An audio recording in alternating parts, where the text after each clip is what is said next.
Terima kasih bertemu kembali dengan Ibu Rugaya, salah satu dosen pengasuh mata kuliah Teknologi Produksi Tanaman Hias. Pada kesempatan ini saya akan menyampaikan tentang definisi, fungsi, dan prospek pengembangan tanaman hias.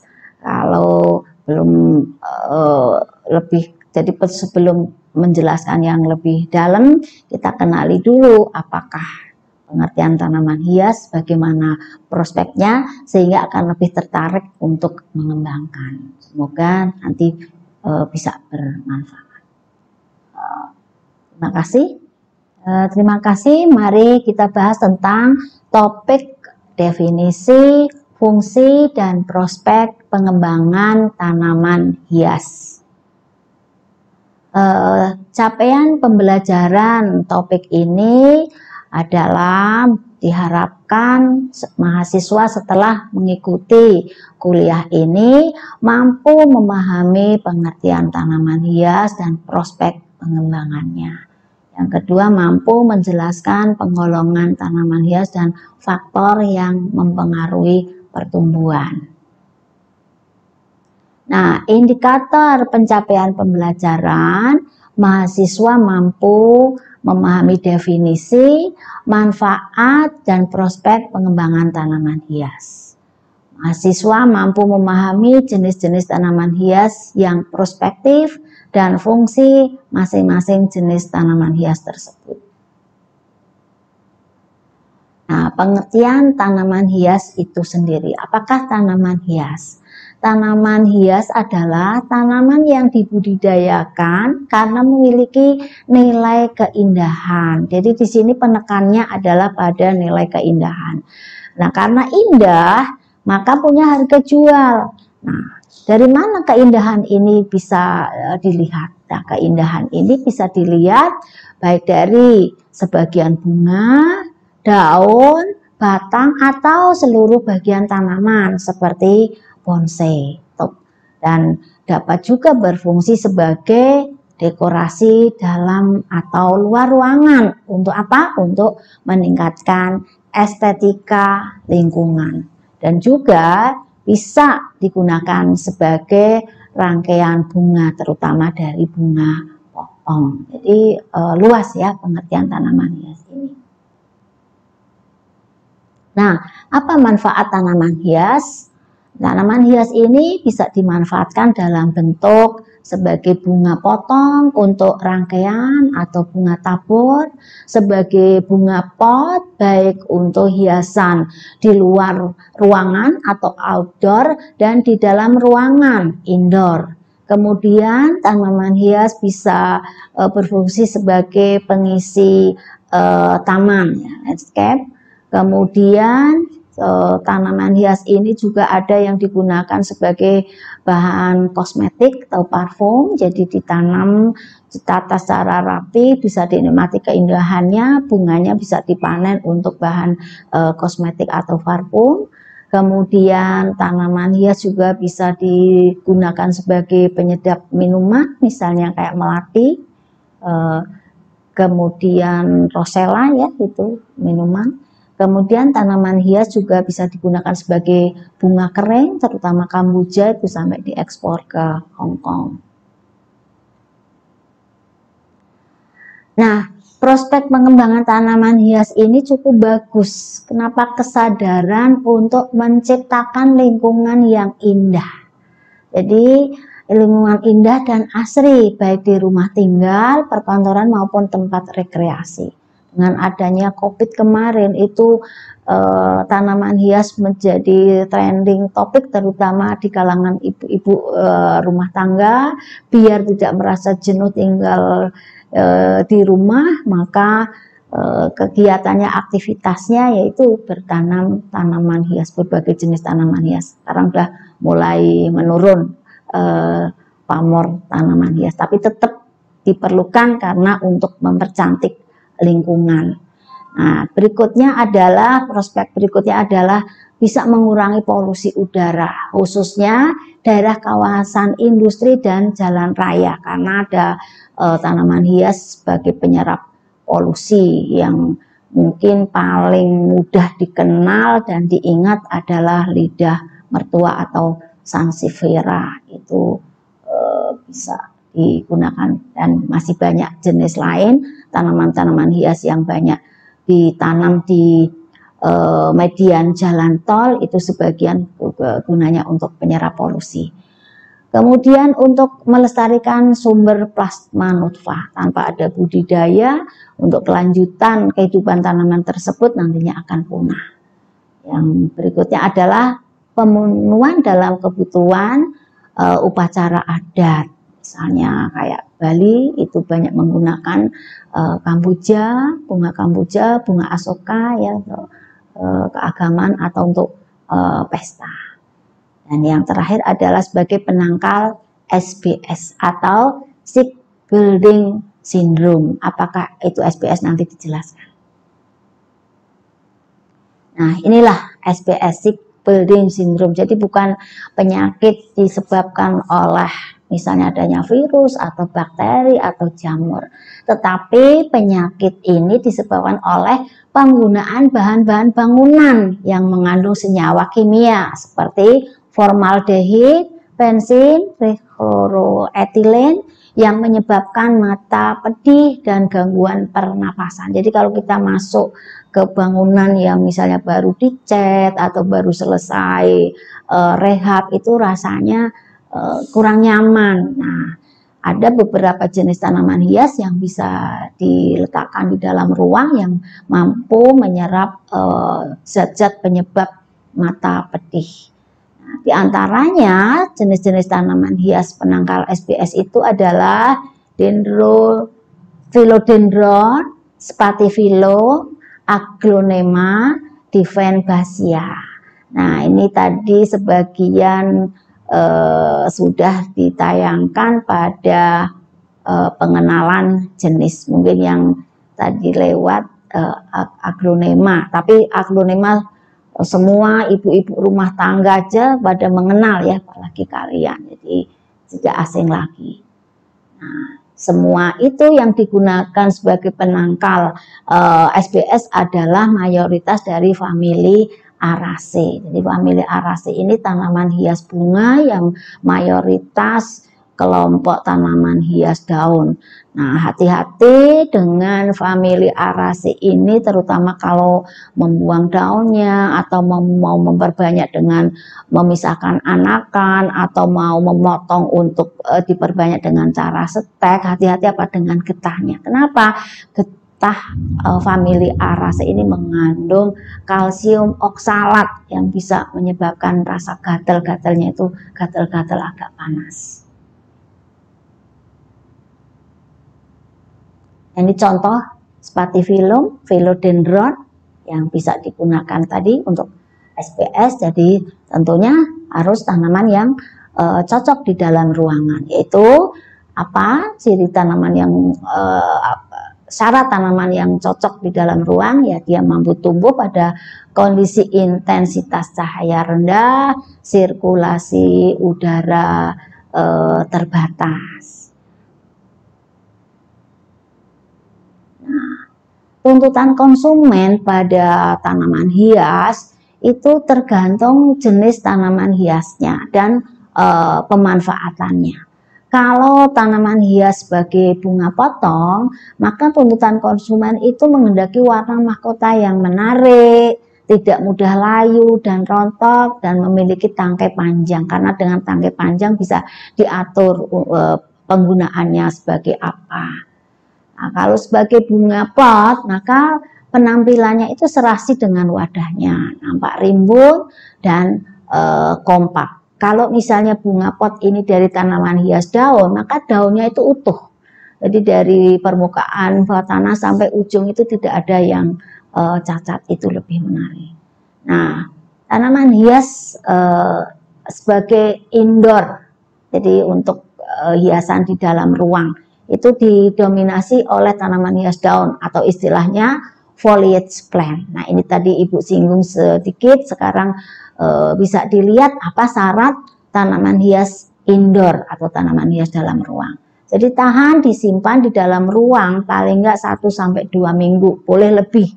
Tapi kalau baru 2 hari daunnya berubah nguning, daunnya rontok, itu tidak cocok. Contohnya kalau misalnya menggunakan tanaman bougainville dimasukkan di dalam ruang, itu 2 hari sudah bukan membuat indah, tapi malah kotor karena daun yang nguning dan rontok. Yang kedua adalah tahan intensitas cahaya rendah, karena di dalam ruang kan nggak ada pencahayaan kecuali dari lampu, itu otomatis pencahayaan yang rendah. Kemudian sirkulasi udara terbatas, di dalam ruang sirkulasi udara terbatas. Tahan pada kelembaban yang rendah, dan yang tidak kalah penting adalah penampilannya yang gagah, yang di situ tadi Ibu singgung daunnya itu utuh, tegar. Jadi ini turgiditas tanamannya benar-benar dijaga, yaitu menjaga kelembaban media tanam dan sehat tanamannya.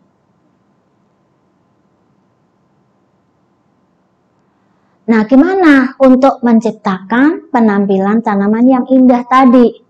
Nah, tanaman akan tampil indah, maka harus mampu mengkondisikan lingkungan tumbuh yang sesuai dengan daerah asal tanaman tersebut. Ya sama dengan kita biasa misalnya hidup daerah tropis. Kalau misalnya pindah ke subtropis kan mesti mengalami gangguan. Begitu juga tanaman. Misalnya tanaman-tanaman ini biasanya ditanam cocok akan berbunga indah di dataran tinggi. Tiba-tiba kalian menanam di dataran rendah yang suhunya lebih hangat, maka biasanya jelek kondisinya. Jadi untuk menciptakan penampilan, ingat dulu kondisi lingkungan tumbuh asalnya itu seperti apa, maka harus menyesuaikan.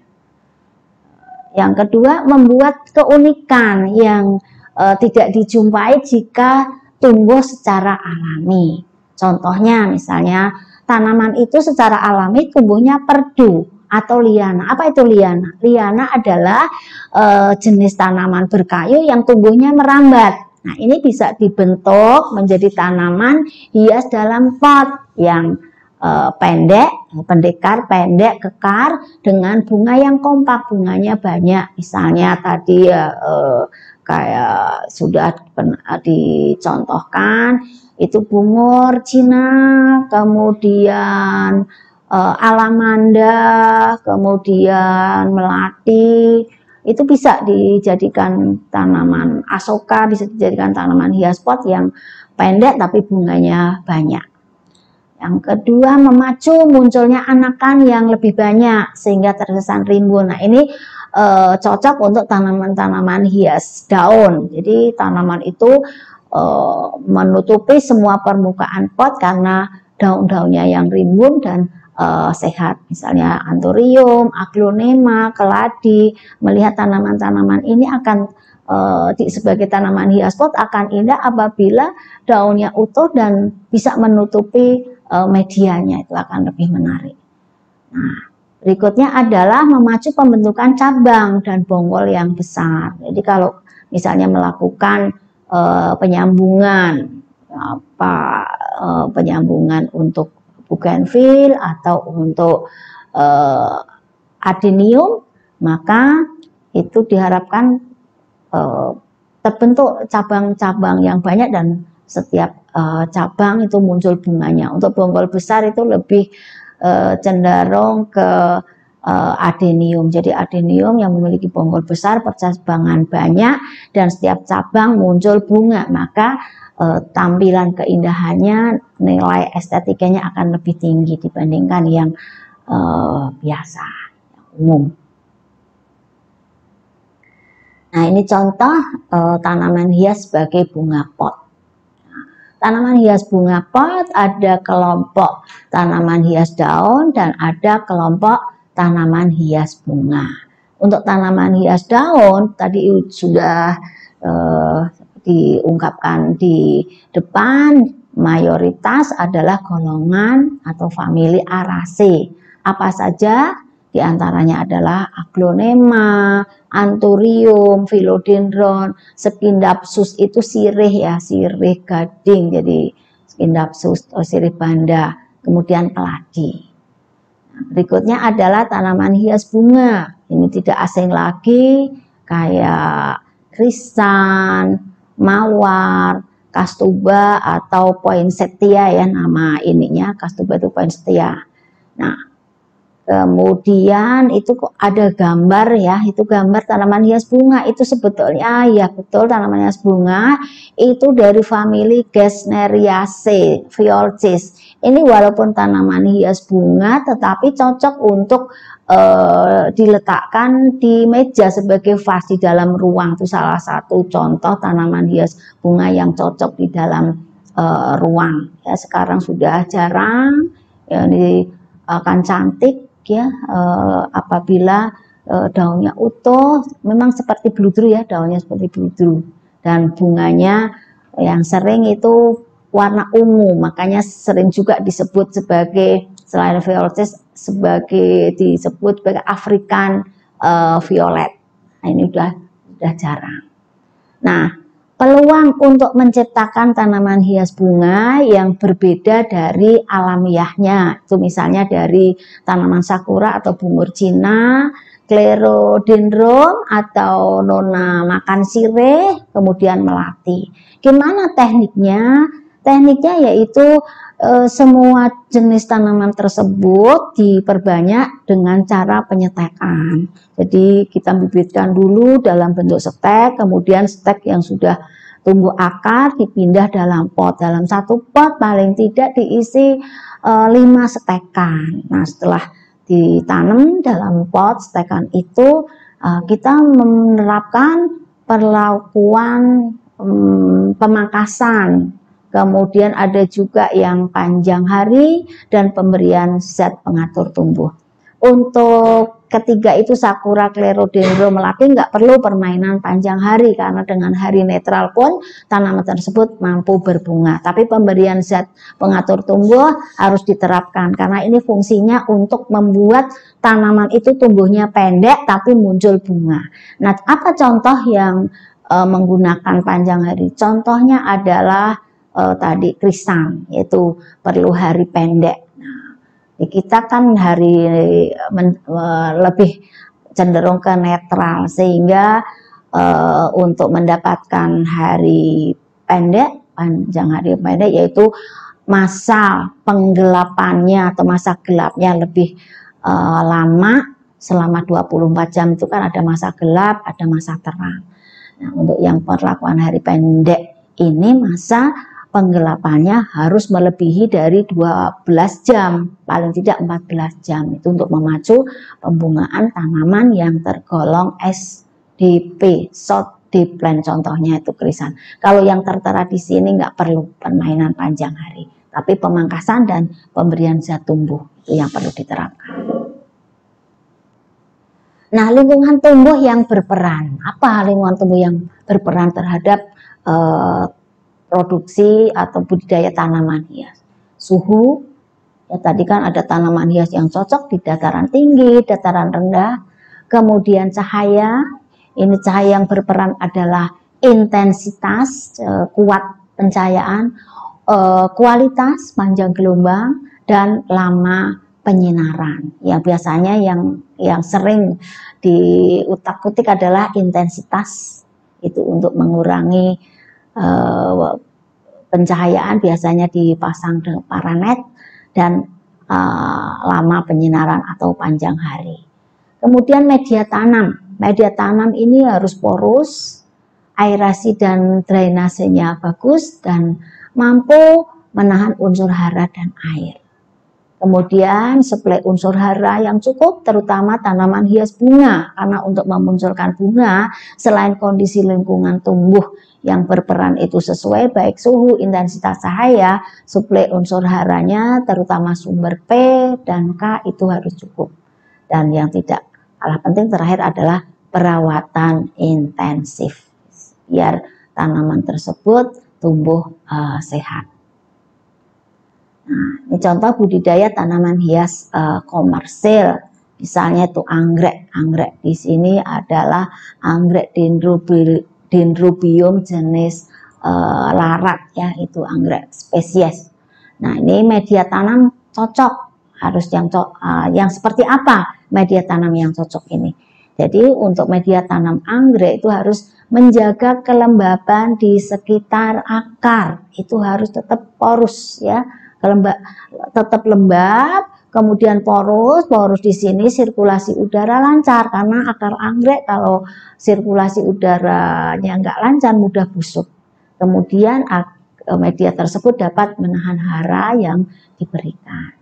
Nah, suhu dan intensitas cahaya itu harus sesuai dengan jenis anggreknya. Kalau jenis anggreknya misalnya dendrobium, itu suhu dan intensitas cahaya tinggi mampu, tetapi kalau anggrek bulan tidak bisa, butuh suhu rendah dan intensitas cahayanya rendah, terutama intensitas cahaya. Kemudian suplai unsur hara cukup. Ini tanaman anggrek itu tergolong rakus unsur hara, mawar, anggrek gitu.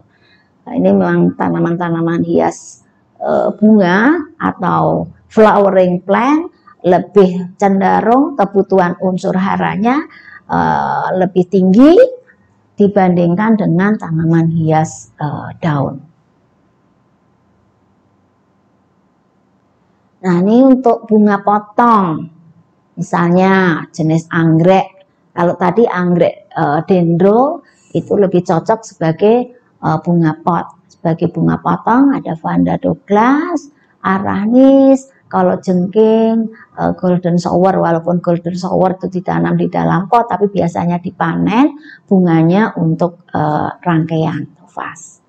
Nah, kalau yang non anggrek bunga potong misalnya mawar, krisan, anyelir, sedap malang, gladiol, gerbera, kala lili, anthurium.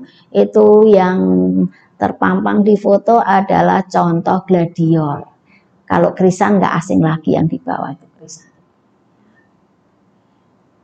Nah, ini contoh membuat melati pot. Melati secara alamiah dia tumbuh menjalar. Kalau nggak dipangkas dia membentuk semak atau perdu, semak terutama ya, semak, shrub, itu karena dipangkas. Tapi kalau dibiarkan dia akan menjalar. Nah, gimana membentuk melati pot yang pendek tetapi bunganya banyak? Nah, ini adalah salah satu contoh, nanti bisa diterapkan juga pada tanaman-tanaman lain kalau ingin membuat tampilan yang beda dari alamiahnya. Jadi bibit hasil stekan, melati di stek umur 2 bulan, kemudian dipindah di dalam pot. Ini karena waktu itu untuk penelitian, jadi diisi 3 pot, 3 stek per pot. Tapi kalau untuk tampilan yang indah, 3 stek per pot itu kurang, minimal 5. Sehingga media tanam itu pada saat berbunga itu tertutup, nggak kelihatan. Kalau ini kan nampak media tanam. Setelah itu dipupuk, pupuknya 3 bisa sampai 5 gram per pot. Nah, setiap minggu sampai umur 1 bulan di dalam pot setelah tanam itu disemprot dengan pupuk daun yang N-nya tinggi, karena tujuannya untuk memacu tumbuhnya vegetatif. Di awal itu dipacu pertumbuhan vegetatifnya. Nah, setelah itu dilakukan pemangkasan setinggi pot biar tingginya itu serasi dengan tinggi pot. Dan apabila sebelum dipangkas misalnya muncul kuncup bunga, maka harus segera dibuang. Karena apa? Biar nanti muncul bunganya itu serempak. Setelah dipangkas segera diaplikasi Paclobutrazol. Kisarannya cukup 200 sampai 400 ppm. Walaupun dengan 1000 ppm pun tumbuh bunga semakin banyak, tapi tanamannya terforsir, cepat mati. Ini yang ideal sekitar 200 sampai 400 ppm. Caranya bagaimana? Dengan cara disiramkan, tidak usah disemprotkan, karena kalau disemprotkan butuh berkali-kali. Itu kalau dalam jumlah banyak kan memakan biaya tenaga kerja. Tapi kalau disiram lebih hemat tenaga kerja. Nah, nanti kurang lebih malah nggak sampai 1 bulan. Ya, pengalaman ibu itu 25 hari setelah aplikasi Paclobutrazol, maka bunga bermunculan. Nah, ini bisa di-set untuk usaha penyewaan tanaman hias, misalnya dalam acara pernikahan. Melati itu kan khas, menimbulkan aroma yang khas. Jadi biasanya acara-acara pernikahan dengan dihiasi aroma bunga melati, apalagi bunganya nampak hidup, itu akan lebih menarik. Ini peluang usaha, prospek tanaman hias untuk disewa. Nah, tanaman hias untuk penyerap polutan. Contoh polutan itu formaldehid, ya biasanya pada cairan pembersih, benzen dari asap rokok atau bahan plastik, trichloroetilen yang terkandung pada tinta dan cat. Tadi di depan sudah Ibu sebutkan semua bahan-bahan ini ada pada bahan bangunan. Oleh karena itu perlu dinetralisir dengan penggunaan tanaman hias penyerap polutan. Salah satunya yaitu spathiphyllum. Selain spathiphyllum, tadi apalagi yang sudah ditayangkan yaitu philodendron. Ya, oke. Kemudian sebetulnya sansevieria.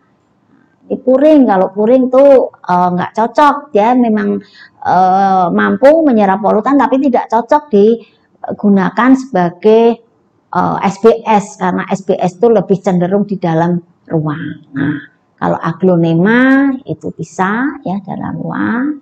Nah, sansevieria ini ternyata daya serap terhadap bensin ya tinggi sekali, itu bisa untuk polutan. Sansevieria di dalam ruang 1 minggu masih mampu, lebih dari itu kurang bagus, jadi perlu persediaan yang banyak untuk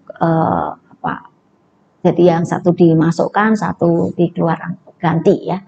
Nah, penyerap 107 unsur polutan berbahaya di udara ya, karbon monoksida, timbal, bensin, itu sansevieria itu ternyata banyak sekali ya ininya fungsi sebagai penyerap polutan.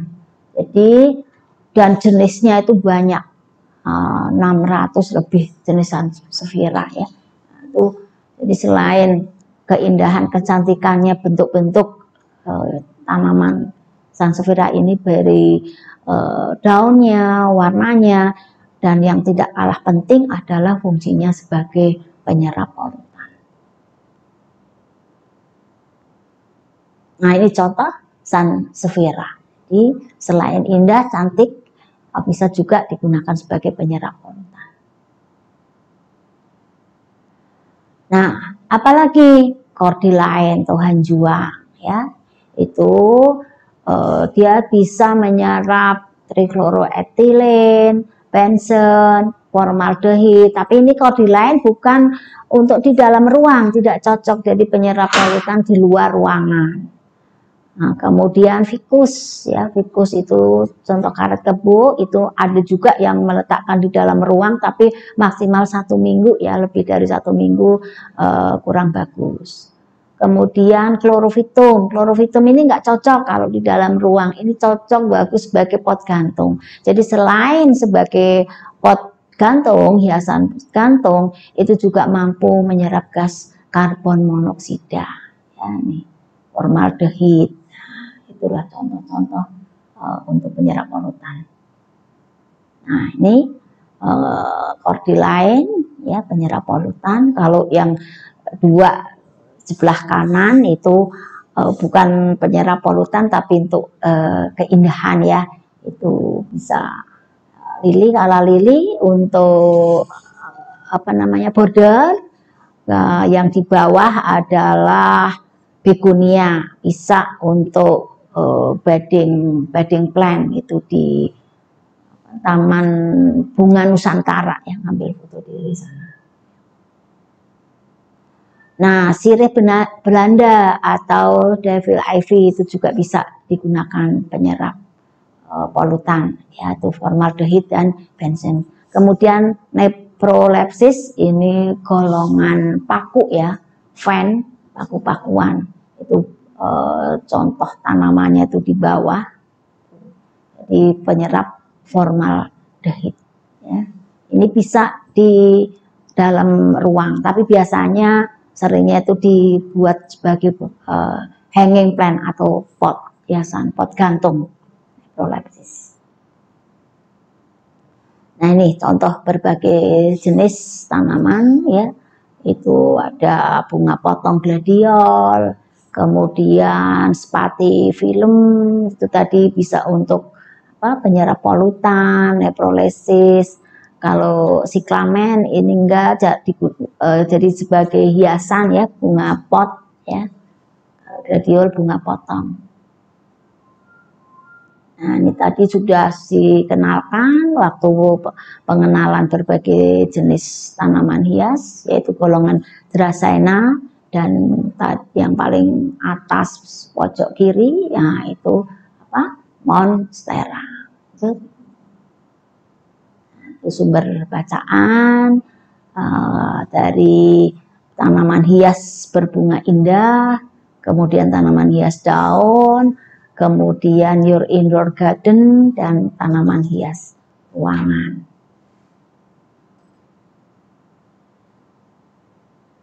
Demikianlah penjelasan tentang definisi, fungsi, dan prospek pengembangan tanaman hias. Semoga bermanfaat. Terima kasih. Sekian Ibu akhiri. Wassalamualaikum warahmatullahi wabarakatuh.